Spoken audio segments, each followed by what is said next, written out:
Mahigit 100 flights sa NAIA ang kanselado ngayong araw. Karamihan diyan pa Taiwan, kung saan inaasahang tutumbukin ng super bagyong Karina.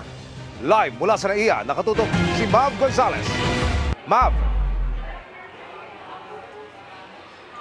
Emil, stranded pa rin ang maraming pasahero dito sa NAIA Terminal 3 dahil sa sama ng panahon. Kabilang dun sa mga na-stranded dito sa NAIA ay isang OFW na uuwi dapat ng Pagadian pero nakansela yung flight at hindi niya maribook agad. Meron din namang isa na nakabakasyon dapat pero naka-camp out ngayon dito dahil hindi makauwi dahil sa baha.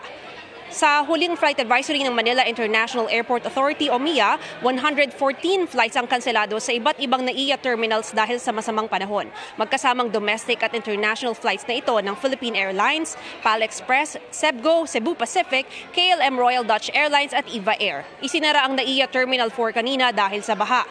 Puro pa Taipei, Taiwan at pabalik ang apektadong international flights. Isang flight naman mula sa Danang, Vietnam ang na-divert pa Clark Airport.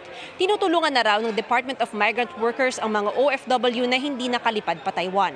Sabi pa ng DMW, mas marami yung OFW na stranded dahil nakansela ang mga connecting domestic flight nila pauwi sa kani-kanilang probinsya. Sakto naman ang pagbubukas ng OFW lounge na ito sa NAIA 3 nito lamang Biyernes. May libreng pagkain, inumin at charging area para sa OFWs kaya hindi na uuubos ang tao sa loob. Narito ang pahayag ng ilang nakausap natin.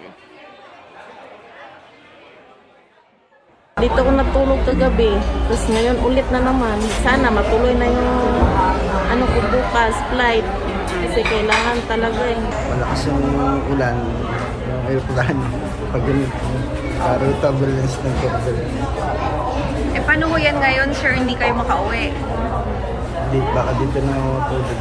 Not possible na makadaan sa akin. Kaya sabi ng susundo sa akin, mag-stay mo. Assisted naman sila lahat, ma'am, not only here sa lounge but also OWA. We already notified our migrant workers offices and our welfare officers, yung OWA offices natin sa Taiwan.